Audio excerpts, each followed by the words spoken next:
자, 오늘도 헬마우스 임영민 작가 모셨습니다. 어서 오세요. 안녕하세요. 예, 오늘 무슨 소식부터? 뭐 뉴스의 속성이긴 한데 사안이 좀 정리가 안 되면 그 사안이 이제 계속 커지는 경우들이 있습니다. 그렇죠. 예. 지금 이제 여권을 강타하고 있는 소위 이제 황상무 사회수석 건이랑 이종섭 호주대사 건이 이제 논란이 계속 좀 불씨가 꺼지지 않고 있는 상황인데 여당의 수도권 후보들 그리고 이제 선대위의 지도부들을 중심으로 해가지고 위기론이 계속해서 좀 확산되는 그런 양상입니다.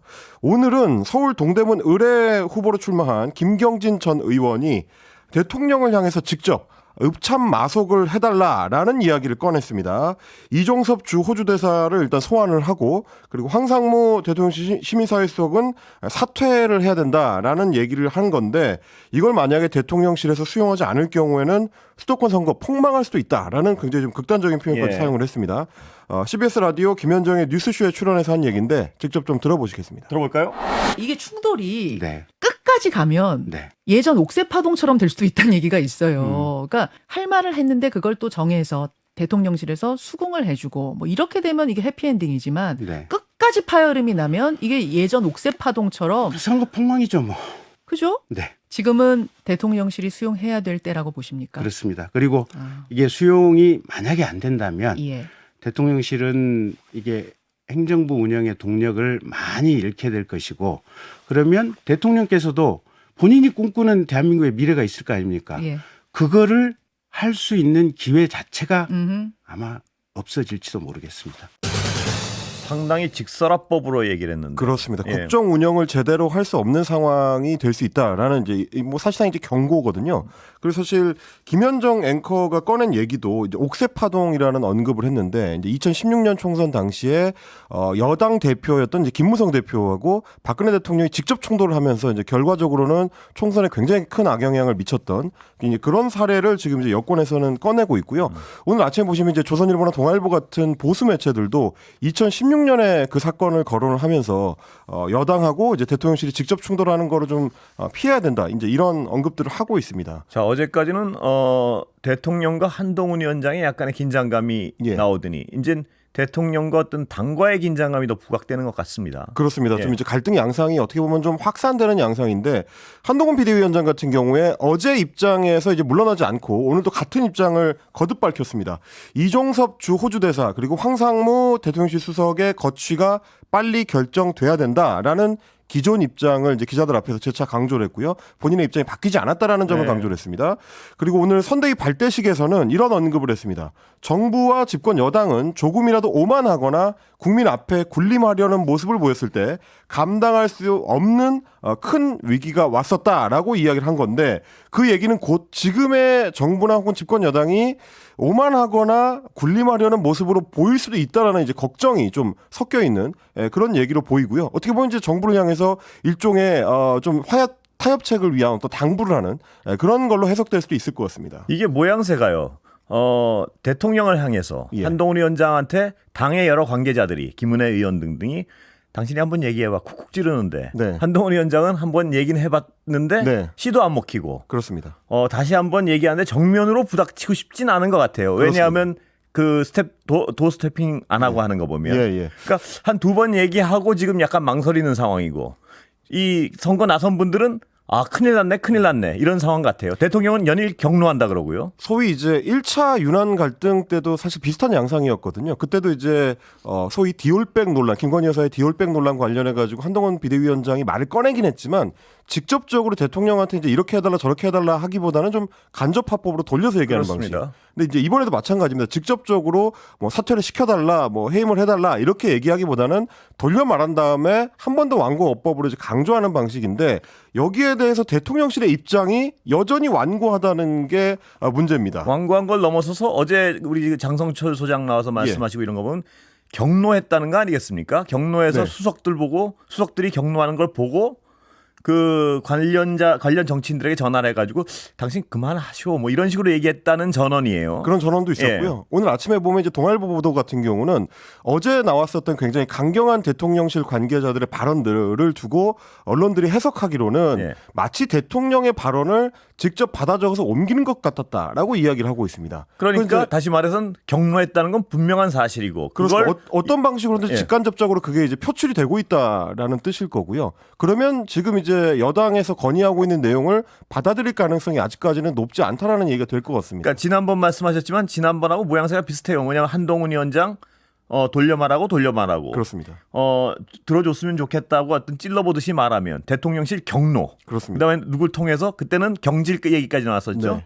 그러니까 한동훈 위원장 90도 폴더절 이걸로 마무리됐잖아요. 그렇습니다. 이번에도 그런 수순 비슷하게 가는 것 그럴 같기도 한데 가능성을 이제 언급하는 분들이 있는데 근데- 다만 이제 예. 1차 파동 때하고 이번하고 조금 차이가 있다라고 선거가 볼 있죠? 거는 성격이 조금 다르고요. 예. 말씀하신 대로 이제 4월 10일 총선까지 기간이 얼마 안 남았다는 게 이제 가장 중요하지만 그것도 그렇고 동시에 지금 이제 사안의 성격이 좀 다르다. 예. 그러니까 디올백 논란 같은 경우는 이거를 약간 좀 이렇게 양자 간에 어느 정도 타협하고 물러날 수 있는 지점들이 있었는데 이번 사안 같은 경우는 인사에 관련된 사안이기 때문에 가부가 명확합니다. 그러니까 황상무 수석이 물러나거나 물러나지 않거나 예. 혹은 이종섭 대사가 물러나거나 물러나지 않거나 둘 중에 하나 결국 이제 최종 결론을 내줘야 되는 거기 때문에 그러면 충돌의 마지막이 정해져 있는 상황에서는 과연 이 충돌이 어느 양상으로 번져갈 거냐 이걸 지금 이제 여권의 그 수도권 후보들은 상당히 좀 관심 있게 좀 볼 수밖에 없는 상황입니다. 저번보다도 더 해결이 어렵다. 쉽지 않을 것 같다라는 예. 얘기들이 이제 여권 내부에서 나옵니다.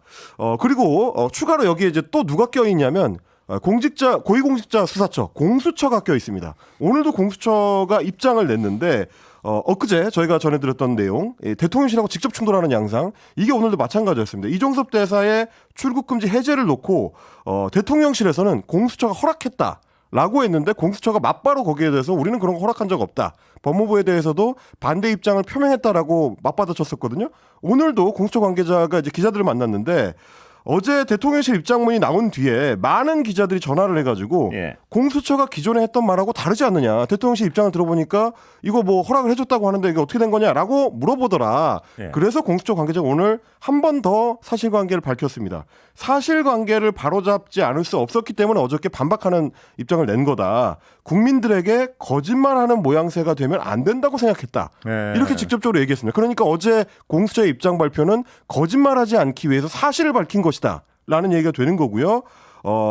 계속해서 이제 대통령실이 강경한 입장을 내는 거에 대해서도 조금 불편해하는 기류가 지금 감지가 됩니다. 대통령실 발언으로 공수처 수사팀이 위축되는 거 아니냐 이렇게 기자들이 질문을 했는데 여기에 대해서 공수처는 정치적 논쟁에 휘말리지 않으려고 과거부터 경계를 해왔다. 이렇게 너무 갑작스럽게 예기치 못하게 이 상황에 휘말리게 되니까 우리도 당황스러운 건 사실이다. 본연의 업무인 수사에 집중할 필요가 있다라고 얘기를 했습니다. 자, 지금 속보 들어와 있는데요. 네. TV조선 단독 보도라고 하는데요. 이종섭 호주 대사가 오늘이죠, 19일. 네. 고위공직자 범죄수사처에 조사기일 지정 촉구서를 접수했다. 이 네. 대사는 수차례 밝혀왔듯이 언제든 출석해 조사에 응하고 적극 협조하겠다. 오늘 변호인을 통해 공수처에 하루속히 조사 기일을 지정해 줄 것을 촉구한 것이라고 전했다. 이게 무슨 말이냐면 빨리 지정해 주면 들어오겠다 이런 것 같아요. 그러니까 문제가 워낙 커지니까 니들이 빨리 정해주면 나 들어갈게 이런 어떤 의사표시인 것 같아요. 단순히 그렇습니다. 얘기하면. 예. 조사 날짜를 좀 빨리 잡아달라라는 예, 그런 것 얘기인 것 같습니다. 같은데요. 예. 뭐 저도 이제 뉴스를 수십 년을 접해왔습니다만은 조사 기일 지정 촉구서라는 명칭은 지금 처음 들어보는 것 같은데. 뭐냐면 주요 피의자가 자기 일정 맞춰서 빨리 정해줘 이렇게. 예.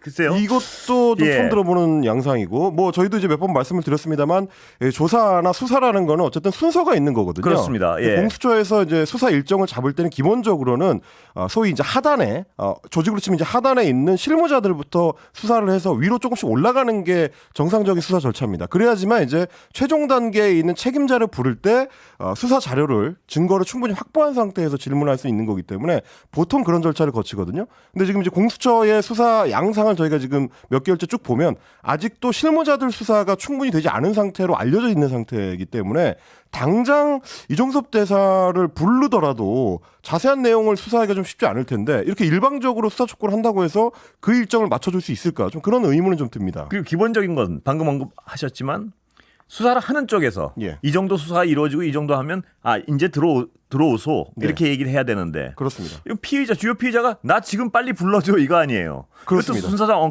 엉키고 또 하나 걸리는 거는 그때 그 제출한 폰이 예. 사건 당시의 폰이 아니고 그 이후에 껍데기 폰에 가까운 거 아니었습니까? 새로 만든 폰이었죠. 예, 새로 만든 폰. 예.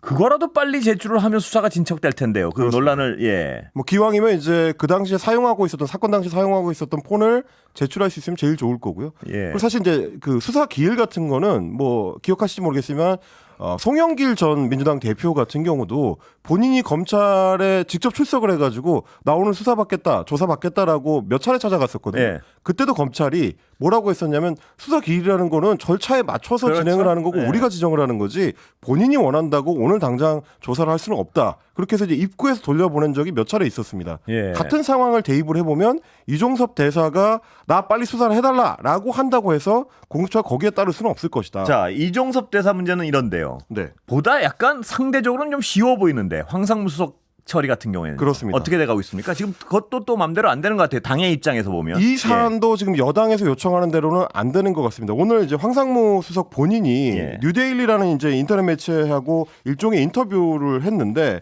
여기서 뭐라고 했냐면 조건 없이 깨끗이 내가 사과를 한 마당에 구구절절 얘기를 하는 게 옳지 않다고 생각한다. 그러니까 더 이상 뭐 말을 보태고 싶지 거론하지 않다. 마라. 예. 그러면서 제 의도야 어떻든 상대가 그렇게 들었다면, 그러니까 MBC 기자들이 그렇게 들었다면 인정하고 사과하는 게 맞다.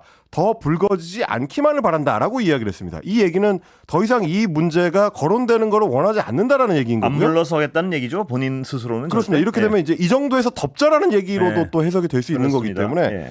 그리고 거치 문제에 대해서 뉴데일리 기자가 질문했는데 거기에는 답을 하지 않았습니다. 예, 그건 있겠다는 얘기죠. 그렇습니다. 보통. 계속 이제 통상 거치 문제에 대해서 답을 하지 않으면 있겠다는 자리를 의지죠. 유지하겠다는 걸로 의지죠. 보이고요. 예. 예. 그리고 대통령실도 지금 변화 기조가 없어 보이기 때문에 당분간은 이 상태가 좀 유지가 될 것 같습니다. 그러니까 대통령실 입장에서는 아까도 잠깐 언급했지만 이 두 사안 중에 이종섭 대사와 이 사안 중에 그래도 황상무 수석 사안은 좀 상대적으로는 처리가 쉬운 사안인데 그렇습니다. 이것까지 한 발 물러서지 않겠다는 지금 의지를 연일 표현하고 있는 것 같습니다. 그러니까 사실 오늘 오전에 그 소위 조등동을 비롯한 이제 보수 언론에서 기대했었던 거는 황상무 수석 사안 같은 경우는 조금 더 정무적인 정치적인 사안이고 대통령 본인이 직접 연루돼 있는 사안이 아니기 때문에 이종섭 대사 건이랑은 좀 분리해가지고 이건 받아주고 이종섭 건은 좀 미루자 이런 방식으로 정리가 되는 기류도 있다라는 기대가 있었거든요. 예. 근데 이제 오늘 오후를 보니까 거의 전혀 그런 기류가 없는 것 같다. 보수 신문에서 제안한 어떤 해법인데 그 해법을 거부하는 듯한 모양새입니다. 잘 예. 통하지 않고 있는 것 같습니다. 예. 그리고 지금 당정 갈등이요. 예.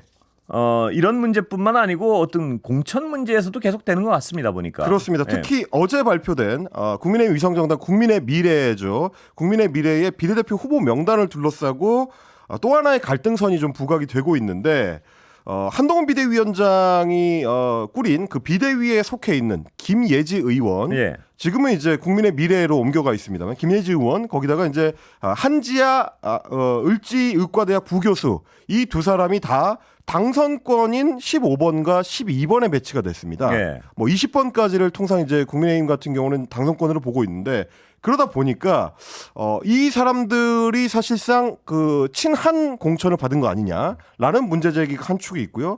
또 하나는 반대급부로 주기환 전 광주시당 위원장이 있습니다. 이분 같은 경우는 이제 윤석열 대통령의 측근 중에 한 명으로 꼽히는데 검찰 당시의 측근이었죠 그때부터. 그렇습니다. 예. 윤 대통령이 광주지검에 근무할 때 수사관으로 같이 이제 근무를 했었고요. 그 뒤로 오랫동안 이제 교류를 좀 이어오고 있다. 가장 친한 수사관 중에 한 명이다. 이렇게 이제 당내에서는 꼽힙니다. 그런데 이제 이분이 24번에 배정이 됐습니다. 네. 그러니까 당선권 밖에 배치가 되다 보니까 윤석열 대통령의 측근은 밀어내고 한동훈 비대위원장의 측근이라고 할 수 있는 비대위원들은 당선권에 집어넣었다. 이건 도대체 무슨 신호냐? 라는 얘기가 이제 당내에서도 특히 친윤계 인사들을 중심으로 문제 제기가 되고 있는 겁니다. 예. 그러니까 자기 사람 집어넣고 대통령 사람 밀어냈다. 뭐 이런 인식이겠죠. 그렇습니다. 근데 그 얘기를 예. 굉장히 좀 직접적으로 하고 있는데 예. 찐윤으로 통하는 이철규 의원 같은 경우 이분은 또 이제 공천관리위원이기도 합니다. 페이스북에 글을 올렸는데 눈이 오나 비가 오나 문재인 정권에 저항하면서 당을 위해 헌신해온 동지들이 소외된 데 대해서 당 지도부는 후보 등록일 전까지 바로잡기를 바란다. 예. 그러니까 말하자면 비례대표 순번을 조정해라 예. 라는 얘기인 거고요. 그리고 비례대표를 연속으로 2번 배려하지 않는다는 당의 오랜 관례가 깨졌다. 이건 이제 김예지 의원이 지금도 비례의원이기 때문에 또 비례대표로 의원을 다는 거에 대해서 이제 문제 제기를 하고 있는 거고, 그리고 비대위원 2명이 비례대표에 포함됐다. 이것도 문제 제기를 했습니다. 진윤 측의 문제 제기에서 또 하나 이 어떤 약간 정당성을 갖는 거는 주기환 위원장이 호남 배려라는 어떤 키워드가 있기 때문에 더욱 그런 것 같습니다. 그렇습니다. 지금 이제 친윤계에서 문제 제기하는 거는 주기환 그 전 시당위원장이 단순히 친윤계여서가 아니라 호남계 인사고, 지금 이제 비례대표 명단을 보면 국민의힘의 당원 당규상으로는 호남계 인사를 당선권에 25% 이상 배치해야 되는데 그 원칙도 지켜지지 않았다. 예. 이런 문제 제기를 하고 있습니다. 그러니까 꼭 일단 화가 난 거는 분위기상 네. 대통령 사람은 멀리 보내고 한동훈 위원장 사람은 가까이 넣었다는 게 화가 났을 텐데 거기 그렇죠. 명분은 호남을 공략해야 되는데 호남 사람들을 전혀 배려하지 않았다. 이게 명분으로 작용하는 것 같습니다. 그렇습니다. 그러니까 명분이 있는 문제 제기로 이제 보이는 거고요. 예. 그러다 보니까 이제 사실 당 내에서도 이 친한계 쪽, 특히 이제 장동혁 사무총장 같은 경우는 오늘 아침에 좀 적극적으로 해명을 하고 나섰습니다. 비례대표 신청한 분들을 친한과 친윤으로 다 이렇게 OX 표시를 할 수 있는 거냐. 예. 그렇게 구분이 안 된다. 특정 인사의 의견이 반영되지 않았다고 해서 친한 인사로 공천했다는 표현은 납득하기가 어렵다. 자, 여기 꼬이는 게요. 그런데 네.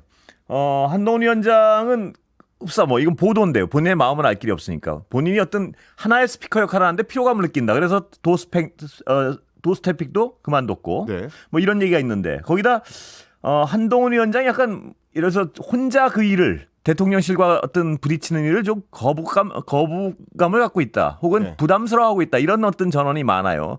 그런데 장해찬 의원 얘기는 또 약간 다른 측의 어떤 단면인 것 같습니다. 장해찬 지금 이제 무소속 예. 부산 수영구 무소속 후보인데 후보의 얘기는 오늘 뭐라고 했냐면 우리가 호남에 대한 중요성을 참 많이 강조했는데 네. 이번 비례 당선권에 호남 인사가 안 보인다. 저희가 이제 아까 예. 말씀 나눴던 그 명분입니다.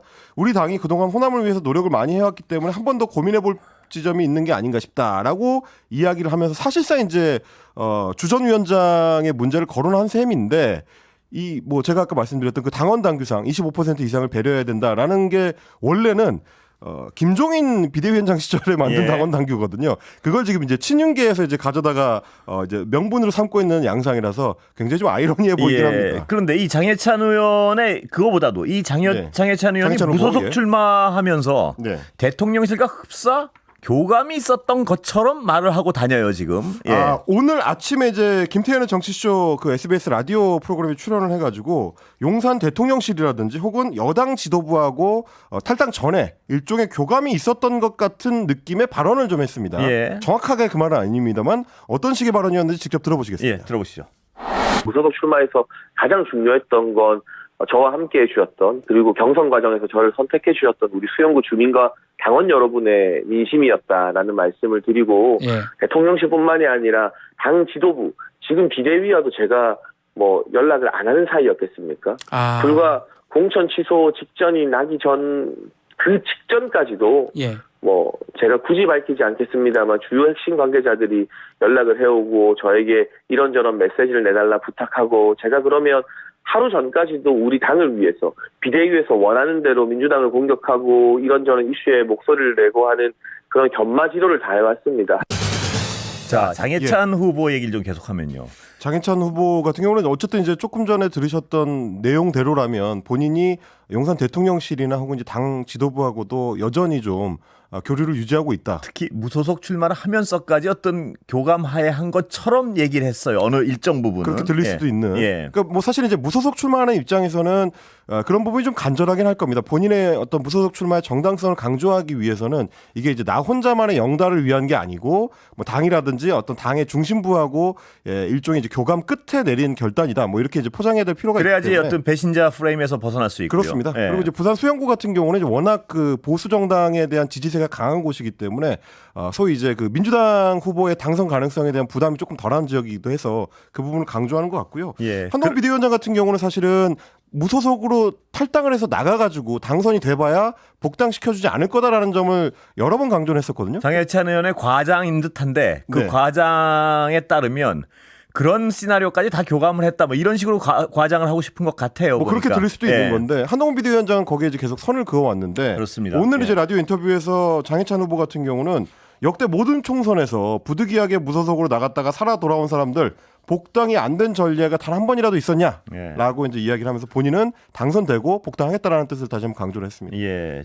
지금 여론조사상 당선 가능건인가요? 어떻습니까? 뭐 구체적인 수치는 언급하지 않으시더라도. 뭐 이전에는 이제 예. 보수당 후보로 확정된 뒤에 여론조사였기 때문에요. 예, 무소속 탈당한 뒤에는 다시 한번 여론조사가 나와봐야 이제 예. 관측이 가능할 것 같습니다. 그리고 이분 어떤 그동안 말하는 어떤 성향이나 그 흐름을 봤을 때 과장일 가능성이 분명히 있다는 그런 어떤 감안을 하고 해석을 해야 될 것 같습니다. 예. 그거는 이제 뭐 여론조사 나와봐야 알 수 있을 것 같습니다. 아니요, 그 어떤 그 교감이 있다는 그 내용에 교감 대해서, 가능성에 대해서? 예. 그거에 대해서 과장일 가능성이 있다는 걸 감안하고 해석을 해야지 저는 좀 맥락이 좀 맞을 수도 아마 있을 것 같습니다. 국민의힘에서는 그렇게 얘기할 겁니다. 네. 예, 어느 쪽이 진실인지 뭐 지나보면 알겠죠. 예. 예. 그리고 민주당 서울 강북을 경선 결과 네. 나왔다면서요. 민주당의 이제 공천 과정의 거의 이제 마지막 지점이라고 할 수 있겠는데요. 강북 을에서 박용진 현역 의원하고 조수진 변호사가 이제 경선을 했습니다. 조금 전에 발표된 결과에 따르면 조수진 변호사가 승리를 했다라는 결과 발표가 나왔습니다. 예상됐던 거였죠? 네, 뭐 대체로 네. 이제 예상이 됐는데 왜 그러냐면 일단 이번에 이제 권리당원만을 대상으로 한 투표가 진행이 됐고요. 전국 권리당원 비율 70%가 반영이 되고 강북 을에 위치한 그 소재한 그 권리당원들이 이제 30% 반영되는 구도였기 때문에 예. 전국 당원 비율이 많이 이제 반영되는 구도에서는 조수진 변호사가 좀 유리하다. 그리고 애초에 박용진 의원 같은 경우는 하위 평가 대상자였기 때문에 마이너스 30% 감점을 이제 깔고 하는 승부였어서 더더구나 좀 불리하다라는 이제 판세 예측이 있었는데 예측했던 대로 조수진 변호사가 이제 승리를 거뒀습니다. 예. 이렇게 되면 이제 박용진 의원 같은 경우는 강북 을 지역구에서 경선만 2번을 했는데 뭐 2번 다 이제 패배한 결과가 돼버렸습니다. 예. 그리고 양문석 후보 같은 경우에 논란이 정리가 된 건가요? 어떻습니까 지금? 네, 양문석 후보 같은 경우는 이제 노무현 전 대통령에 대한 비판 칼럼을 이제 한 10여 년 전, 15년, 16년 전에 썼던 것 때문에 이제 당내에서 계속 논란이 됐었고요. 네. 김부겸 선대위원장 같은 경우는 이제 결단이 필요하다라는 얘기까지 했었는데 조금 정리되는 분위기입니다. 오늘도 노무현 전 대통령의 이제 사위인 종로의 이제 곽상원 후보가 이 문제를 이제 거론을 하면서 그래도 이제 그 공천을 유지해야 되지 않냐 예. 이렇게 이제 손을 들어주는 입장을 밝혔기 때문에 공천은 유지가 될 걸로 지금 보입니다. 그러니까 어떤 그 유시민 작가도 비슷한 네.